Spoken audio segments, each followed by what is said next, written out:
은혜가 되신 하나님 말씀은 요한복음 1장 1절로 5절까지입니다. 하나님이 보여주신 말씀이라는 제목입니다. 하늘과요, 그러니까 우라노스라는 신들의 하늘이라는 그 하늘과 이 세상 영계와는요, 이 세상 물질계와는 완전히 이질적이고 멀고 먼 다른 세계입니다. 물론 그 신들의 우라노스도 창조된 피조된 하늘입니다. 그런데 우주도 지구도 피조된 곳입니다. 그런데 모든 것이 다릅니다. 우리들이 갈 곳이기도 합니다. 이 땅에서 우리가 믿음 생활 열심히 하려고 하는 이유 중에 하나가 바로 그것입니다. 그런데요, 하나님이 하늘나라를 인간에게 접근시키세요. 여러분, 천사는 왜 창조했냐면 하나님의 이름을 높이고 하나님을 영화롭게 하고 하나님을 위해서예요. 근데 천사가 타락해버려요. 우리 인간들은요, 원숭이와 DNA와 돼지와 DNA와 비슷합니다. 98%. 돼지와 98% 같고, 우랑우탕인가? 침판지와는 99.75%가 같아요. 그런데 하나님이 우리 인생들에게 하늘나라에 접근할 수 있도록 시켜주는 이유가 뭐라고 생각을 하세요? 그 신령했던 그 천사가 타락함으로 인해서 그 타락한 목적이 하나님 데려가는 거거든요. 근데 그 천사를 타락한 목적은 뭐냐면 하나님 이름을 높이고 하나님을 영화롭게 하고 하나님 앞에 존귀하게 하기 위한 거예요. 그런데 원숭이와 DNA상으로 같은 우리 인생들이 예수 믿고 구원받아서 하나님을 높이니까 수준을 천사보다 더 높게 만들어줘 버리시는 거예요. 이게 은혜고 은총입니다. 인간으로 하여금 그 나라를 발견할 수 있도록, 발견하고 영접할 수 있도록 그 길을 열어주셨습니다. 예수로만요. 예수 안에서만. 이를 위해서 하나님이 인간에게 자신을 양보하세요. 자신을 양보하시는 겁니다. 독생자를 보내시고 마침내 희생시키기까지 했습니다. 그것으로 말미암아 우리가 구원받고 죄용구소 받고 거듭나는 것입니다. 요한복음 1장 18절이에요. 본래 하나님을 본 사람이 없으되 아버지 품속에 계신 독생자신 하나님이 나타나셨다라고 말씀하셔서 멀리 보는 저 같은 경우는 양녕 보시면 여러분들의 얼굴 아무것도 다 보이지 않습니다만 멀리 있는 물체는요 희미하게 보입니다. 아주 희미하게 보입니다. 우주에서 그 카메라로 광학 카메라로 쫙 찍어가지고 봤는데 알래스카에 저희 집 앞에요. 저희 집 차가 서 있는 게 그게 찍힌 게 아직도 있대요. 우리 선교가 그러더라고요. 제 차가 알래스카에 찍어놓은 그 집 그대로 있대요. 어디 보면 어떤 사람은 보니까 자기 아버지 집을 딱 쳤는데 아버지는 돌아가신 지 오래됐어요. 아버지가 미국에서 아버지가 돌아가신 지 오래됐는데 아버지 집을 우연찮게 딱 쳤더니 살아계시던 아버지가 거기다 얼쩡얼쩡 하시던 모습이 보이시더라는 거야. 오래됐으니까. 멀리 있는 물건은 보이지 않습니다. 그러나 가까이 가서 다 찍어놓으면 다 보이는 것처럼. 아주 선명하게 보이는 것처럼 마찬가지입니다. 율법 아래서 하나님 나라를 마치 무엇으로 본 거냐면 수건을 쓴 얼굴. 그건 보이지 않죠. 바깥에 빛은 좀 보이는데 빛에서 빛을 있는데 무엇인가는 있는 것 같은데 확실하게 보이지 않는 윤곽만 보이고 뼈대만 보이고 정확하게도 보이지 않는. 근데 신약 성경도 수건을 벗은 얼굴로 거울을 보는 것처럼 얼굴과 얼굴을 대하여 보는 것처럼 가까이 더 가까이 우리 10년까지 성령으로 말미암아 이제는 우리 10년까지 오셨다라고 성경은 말씀을 합니다. 그게 고린도전서 3장에 말씀하는 겁니다. 모세가 이스라엘 자손들로 장차 없어질 것을 결국을 주목하여 못하게 하려고 수건을 그 얼굴에 쓴 것 같이 하였다라고 그러잖아요. 본래 하늘들은요, 하늘들 위에 있는 하늘이라도 하나님을 모실 수 없습니다. 다만 한번 따라하십시다. 성전은 하나님의 이름을 둔 것이다. 하늘, 그래도 여러분들 이걸 아셔야 돼요. 만유가 하나님 안에 있고 만유 안에 하늘이 있고 그리고 우주가 있고 지구가 있고 만유 안에 있는 겁니다. 만유. 근데 만유는 하나님 안에 있는 겁니다. 우리는 이걸 잊어버리시면 안 됩니다. 하나님 따로 만유 따로 천국 따로가 아니라 하나님 안에 만유가 들어있는 겁니다. 하늘들 위에 있는 그 하늘들이라도 하나님을 모실 수 없어요. 다만 그 이름을 두어 분양할 따름이라. 분양할 따름이라. 그 크신 하나님을 감히 그 누구도 육의 눈으로 볼 수 없습니다. 영의 눈을 떴다 할지라도 그 하나님 아버지를 볼 수 있는 자는 아무도 없습니다. 아들 외에는 없습니다. 오직 아버지 품에서 나오신 독생하신 아들만 하나님을 비웠다라고 요한복음에 말씀합니다. 요한복음 6장 46절에 이는 아버지를 본 자가 있는 것이 아니라 오직 하나님께로서 나온 자만 아버지를 보았느니라. 요한복음 14장 9절에서 11절까지도 동일하게 말씀을 합니다. 우리는 구약 성경을 읽다 보면 아브라함도 뭐 하나님 앞에 식사까지 대접을 합니다. 모세도 하나님을 매번 봤다고 얘기를 합니다. 그래서 하나님의 사자를 본 거지. 하나님의 사자가 하나님의 이름으로 현현을 합니다. 하나님은 보이지 않는 영이세요. 어디나 충만하세요. 하나님의 인간에게 자신을 보여주신 최대의 배려는요. 한번 따라하십니다. 말씀을 보게 하셨다. 우리에게 최대로 내려오셔서 하나님을 보여준 최고 말씀을 보게 하시는 거예요. 그 이상이 없어요. 우리가 볼 수 있는 그 이상이 없어요. 인간이 창문으로 다가가서 창문 바깥에 있는 세상을 보는 것처럼 저기 고시원에 가보면요. 침대도 조그만 침대 하나 놓고 책상 하나 놓고 식당 부엌은 같이 공동으로 쓰는 부엌이 있습니다. 창문이 없습니다. 그러니까 이 공부만 해. 고시 공부하는 친구입니다. 그러니까 그 창문에 태양빛이 얼마나 그리웠던지 어떻게 했냐면 창문 사이즈만하게 창문 그림이 그걸 갖다가 벽에다 붙여놓고 거기가 창문 그렇게 해놓고 그렇게 있더라고요. 창문으로 다가가서 창문 안에 있는 것이든 창문 바깥에 있는 것을 보는 것처럼 하나님께로 가니까 바로 하나님과 함께 계신 말씀이신 하나님을 처음으로 보는 겁니다. 하나님이 우리 인생들에게 말씀을 보여주심으로 인해서 우리 인생들이 하나님의 말씀을 볼 수 있어요. 한번 따라하십시다. 나는 하나님의 말씀을 보았다. 이것이 우리가 하나님을 알 수 있는 최선, 아주 최후의 것입니다. 뭐 죽어서 부활해서 이 다음에 부활 승천해서 하나님 아버지 보겠다. 그건 거짓말이에요. 인간이 하나님을 볼 수 있는 최종 한계 이상 없습니다. 그것이 말씀이에요. 누가복음 1장에도 보면요. 우리 중에 이루어진 사실에 대해 처음부터 말씀의 목격자 되고 이렇게 말씀을 해요.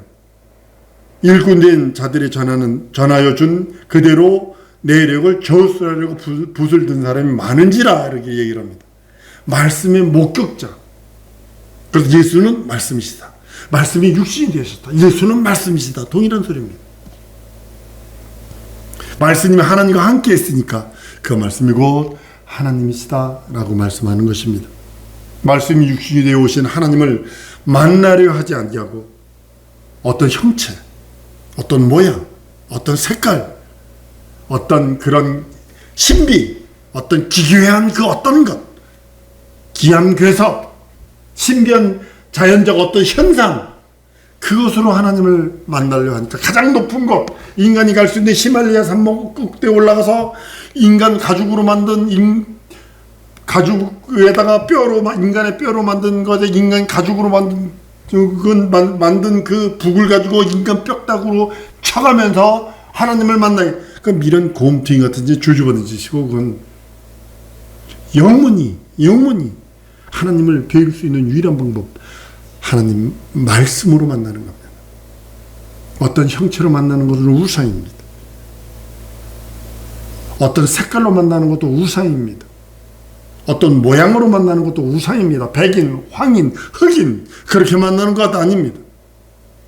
인간적인 어떤 지혜나 인간적인 어떤 수단이나 그 어떤 철학이나 그 어떤 것으로도 하나님을 만날 수 없고 이해하려고 해서도 안 됩니다. 그냥 믿어야 합니다.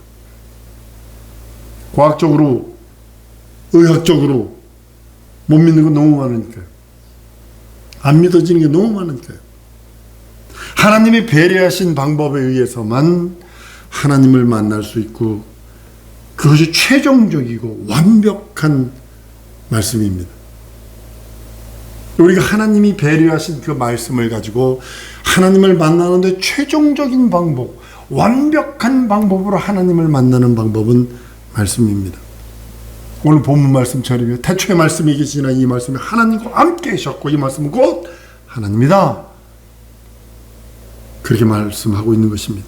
요한일서 1장 1절 2절에도 태초부터 있는 생명의 말씀에 관하여는 우리가 들은 바요 눈으로 본 바요 우리 손으로 만진 바라. 이 생명이 나타나신 바 된지라. 이 영원하신 생명을 우리가 보았고 증거하여 너에게 전하였느니 이는 아버지와 함께 계시다가 우리에게 나타나신 바 된지라. 나타나신 바 된 자라고 말합니다. 우리는 태초에 말씀이 존재하심을 알고 그 말씀을 믿고 의지하여 그 말씀으로 하나님을 믿는 것입니다. 그 말씀이 하나님과 함께 계세요. 그리고 가장 중요한 겁니다. 한번 따라하십니다. 나와 함께 하신다. 그 말씀이 하나님과 함께 계시고 그 말씀이 나와 함께 계시고 그 말씀이 온 세상을 창조하시고 그 말씀이 나와 여러분들을 자녀 삼으시고 죄 용서하고 거듭나게 하시고 그 말씀에 의해서 하늘과 땅과 바다와 그 모든 것들이 창조되고 그 안에 있는 것들이 생겨나라, 되라, 되니라 라고 선언하는 것입니다. 근데 가장 중요한 것은 그 말씀이 하나님과 함께 계신 그 말씀이 이제는 나와 함께 하신다라는 축복 중에 축복이요 거룩함 중에 거룩함이요 생명 중에 생명입니다. 그 말씀이 우리에게 더욱 가까이 오자 생명이 역사하기 시작을 합니다. 여러분과 나에게 생명이 역사하는 겁니다. 얼마 전에 자전거 타고 가다가 왜 넘어지는지도 모르게 팍 넘어졌어요. 그 다음에 1분 이상 걸으면 허리가 디스크가 이게 튕겨져 가지고요 허리가 아픈 정도가 아니에요. 막 강제로 기도하고 축사하고 쫓아내고 난 걷던 자야, 난 정상이야 고백하면서 끝없이 걸었습니다. 저희는 7시 반이나 7시쯤 되면 바깥으로 나갑니다. 나가가지고 걸어가면서 1시간 반, 2시간 동안 계속 기도를 합니다. 근데요, 어느 날 괜찮아져 버렸어요. 완치되어 버렸어요. 한번 따라 하십시다. 하나님의 생명이 내게 역사하신다. 이게 뭐냐면 말씀이 나와 함께 하시니까 그 말씀은 생명이거든요. 그 말씀이 우리 안에 가까이 오자 내 속에서는 생명이 역사하는 거예요. 이걸 인정하셔야 돼요. 한번 따라합니다. 말씀이 내 안에 오시니 내 안에서는 생명이 역사하신다. 이게 하나님의 생명이 역사하는 겁니다. 병든 자가 낫고요, 죽은 자가 일어나고요, 문둥병이 깨끗함 받고 귀머거리가 듣게 되는 역사가 바로 하나님의 말씀이 가까이 우리 심령 속에 들어와 버리니 함께하니까 그 사람 속에서 생명이 역사하기 시작을 하는 겁니다. 하나님의 나라가 가까이 왔으나 말씀을 보지 못한 사람은 아예 하나님을 보지 못합니다. 우리는 그 말씀이 하나님과 함께 계신 것을 보았고 만졌고 경험하고 그 생명이 내 안에서 역사하고 주주는 십자가에 달려 죽고 없어져 버렸고 심리와 함께 장례 지내 버렸고 여러분 나의 저주 안 돼 막히면 전부 다 침례와 함께 장례 지내버렸고, 이제는 그리스도와 함께함으로 그 말씀이 내 안에 있음으로 인해서 이제는 내게서는 한 번 더 따라하시면 생명의 역사하신다. 생명의 역사하시는 거예요. 우리 그 말씀이 하나님과 함께 계신 것처럼 이제는 내 안에서 생명이 역사하도록 우리는 충만해야 합니다. 온 세계가 그 말씀으로 지어졌다라고 성경은 선언합니다. 말씀이 우리에게 더 가까이 접근해 옴으로써 우리에게 나타나는 것은요, 하나님의 생명입니다. 여러분과 나에게 다른 것이 나타나기를 원하는 거 아닙니다. 하나님은 여러분과 나에게 나타나시기를 원하시는 것이 하나가 뭐냐면 생명이 나타나기를 원하세요. 우리가 그 말씀을 청종하면 하나님께서는 우리를 치료하시는 하나님이라고 선언하십니다. 그래서 우리가 그 말씀을 청종하고 그 말씀에 권위를 줘야 합니다. 한 번 더 따라했습니다. 하나님의 말씀은 하나님이시다. 이게 권위를 줘야 합니다. 그 말씀에 생명이 있게 그 말씀이 내 안에 들어와 있음으로 인하여 나는 하나님의 생명을 누릴 수 있다. 어떤 때는 걸으면서도 그래요. 야, 아주 힘들었어요. 서 있는 것조차도 쉬어서 못 서 있었고요. 표현을 안 했어요. 물론 이렇게 몸을 비비 꼬기는 했습니다만, 근데 내 안에 있는 하나님의 생명이 빛을 발해버리니까 자고 일어나는 게 괜찮아졌어요. 우리는 영원한 하나님의 생명을 얻기 전에 이미 육신을 통해서 생명의 소중한 맛을 보고 있습니다. 요한복음 6장 51절에 나는 하늘로서 내려온 산떡이니 사람이 이 떡을 먹으면 영생하리라. 나의 줄 떡은 곧 세상의 생명을 위한 내 살이로라 라고 성경은 말씀을 합니다. 육신의 생명은 목숨인데요, 하나님의 나라에 속함으로써 질병에서 고침받을 수 있고요. 이게 여러분과 나의 권리입니다. 예수께서 채찍에 맞으신 것이 먼저예요. 질병에서 고침받는 건 내 권리예요. 예수께서 십자가 달려 죽고 부활하시기 전에 먼저 채찍 맞으셨어요. 그 채찍 맞으면 너희 남을 입었다고 그랬어요. 잉태치 못한 자가 잉태하고 연약하던 자가 귀신을 쫓아낼 수 있고 건강해지고 깊은 좌절에 빠진 자가 힘을 되찾을 수 있는 능력은 하나님의 말씀의 생명입니다.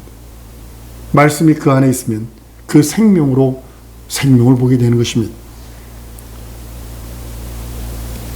많은 사람들이 이것을 육체로 겪었지만 영혼이 천국 들어가기 전에 육체가 먼저 생명을 체험하는 것입니다. 한번 따라 하십시다. 하나님의 생명을, 하나님의 말씀을 내 육체가 체험하리라.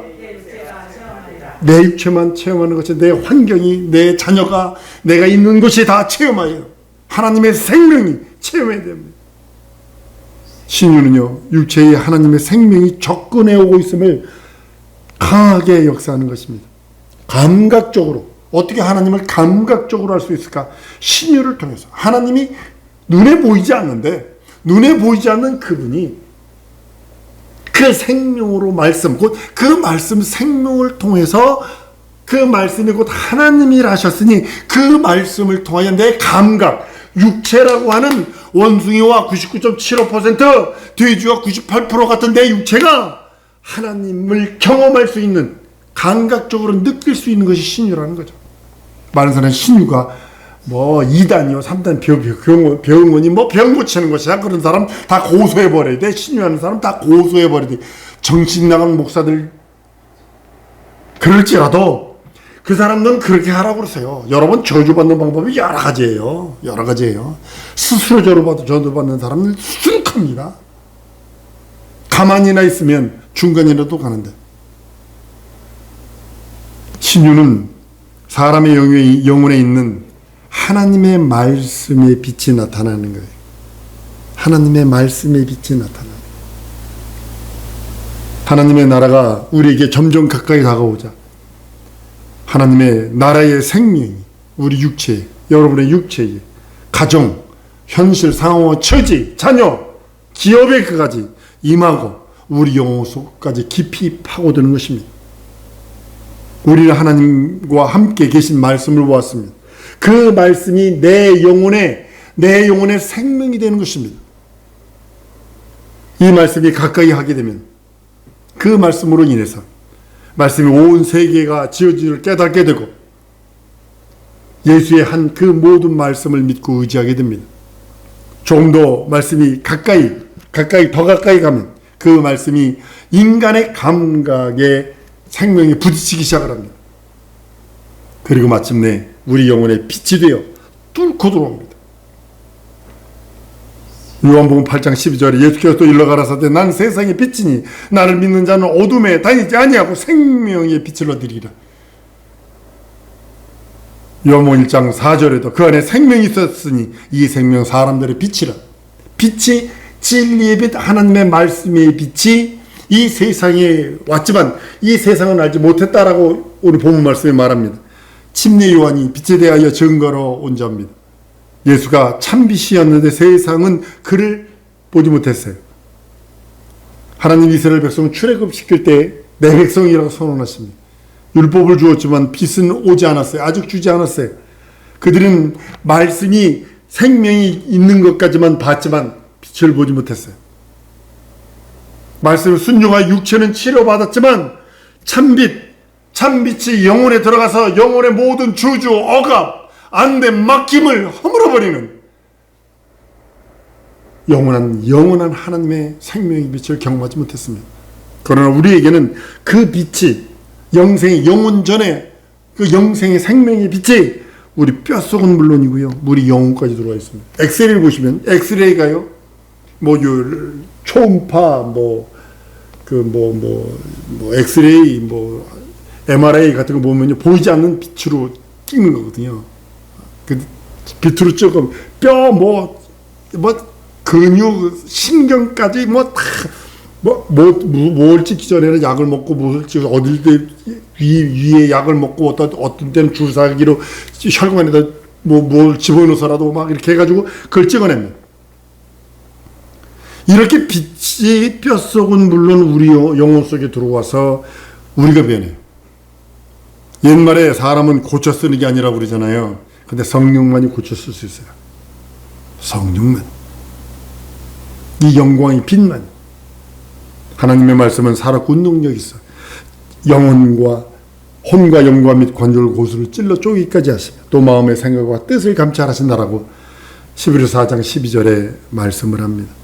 이 말씀의 빛이 뼈도 뚫고 혼도 뚫고 그 안에 있는 영도 뚫어 이제는 예수의 그 빛으로 어둠이 영혼에서 물러가게 됩니다. 저주가 물러가게 됩니다. 안됨과 막힘이 물러가게 됩니다. 예수는 빛이요 생명입니다. 하나님과 함께 계신 말씀이었습니다. 하나님을 직접 배울 수 있는 분은 예수뿐이 없습니다. 우리가 이 땅에 살면서 예수를 통해서 하나님의 얼굴을 배웠고 육신이 되어 우리가 오신 예수, 우리가 그 가운데 예수의 그 가난함, 매맞음, 죽고 부활하심 그 모든 것이 공로가 돼요. 은혜가 돼요. 은총이 돼요. 예수를 바라보는 우리의 눈은 세상 사람들은 뭘 해도 좋아요. 세상 사람들이 여러분 십자가 형틀이 예수 그리스도가 죽기 전 400년 전서부터 있었대요. 그래서 1년에 4~5명이 꼭 십자가에 달렸대요. 근데요, 오판이 한 번도 없었다는 거예요. 오판이. 잘못된 게 한 번, 오직 예수만 오판이라는 거예요. 근데 세상 사람들은 그렇게 할지라도 나는 아니 예수가 가난케 되시면 나를 부유케 하려 하심이라. 예수가 채찍에 맞으시면 난 나음을 입었다. 세상 사람들은 그게 무슨 지위야 할지라도 그게 무슨 부여야 할지라도 예수가 십자가에 달려 죽고 부활하여 세상 사람은 손가락질하고 지금 남은 구원하는지 보자 비아냥거리고 잔인하게 손가락질했지만 그것이 내게는 은혜요, 내게는 공로요, 내게는 능력이요, 내게는 이적이요. 나는 간 것 없고 구속하신 예수만 말할 수 있는 그 은혜 앞에 부정하고 그 은혜 앞에 무릎 꿇고 그 은혜 앞에 울 수 있는 은혜와 진리가 충만한 이가 예수뿐이 없습니다. 우리는 예수에게서 다른 걸 보는 게 아닙니다. 한번 따라합니다. 예수에게서 은혜와 진리를 본다. 이거 외에는 없습니다. 은혜와 진리는 우리에게 생명이 되니까요. 예수는 풍채도 없어요. 이사야서 보세요. 사모할 만한 그 어떤 모양도 없대요. 인간적이 사모할 만한 건 전혀 없대요. 예수는 오직 은혜와 진리를 쏟아내시는 분입니다. 하나님과 함께 계신 말씀이 이제 보이는 하나님으로 독생하여 우리에게 나타나신 예수, 우리는 믿고 의지하는 겁니다. 사람의 눈으로 하나님을 볼 수 없었던 하나님이 볼 수 있도록 하나님이 희생하시고 하나님이 양보하시고 하나님이 내려올 수 있는 만큼 최하로 내려오셔서 우리를 위하여 살찌고 피 흘려주심으로 인하여 하나님을 보여주심으로 인하여 그 공로로 사는 자, 은혜와 진리로 사는 자들만 구원하시기로 하신 하나님의 뜻을 잊어버리시면 안 됩니다. 예수만 하나님을 보았고 예수 외에는 그 누구도 영원히 여러분이 부활 승천하셔서 여러분이 나중에 부활 승천하셔서 하나님 나라 간다 할지라도 하나님 아버지를 볼 수 없습니다. 오직 예수만 보시는 분이에요. 보신 분이에요. 예수 안에 들어가서만 하나님을 대신 하나 할 수 있어요. 한번 따라주시다. 예수 안에서만 하나님을 알 수 있다. 예, 예수 안에 들어가서만 여러분과 내가 하나님을 알 수 있어요. 인간이 하나님을 볼 수 있는 한계는 예수까지입니다. 그 생명, 예수의 그 생명이 내 영혼에 차고 넘치게 해달라고 이제 기도하십시다. 여러분들 왜 죽어요? 생명 없어 죽는 거 아닌가요? 왜 저주받아요? 생명 없어서. 이 시간에 하나님, 말씀이 곧 하나님이신데 그 말씀이 내 안에 계시니 나는 하나님의 생명으로 누리길 원합니다. 하나님의 생명으로 충만하게 원합니다. 하나님의 생명으로 하나님의 의와 나라를 더욱더 충만하게 경험하게 원합니다. 예수여 함께 해달라고 우리 다 같이 통성으로 기도하십니다.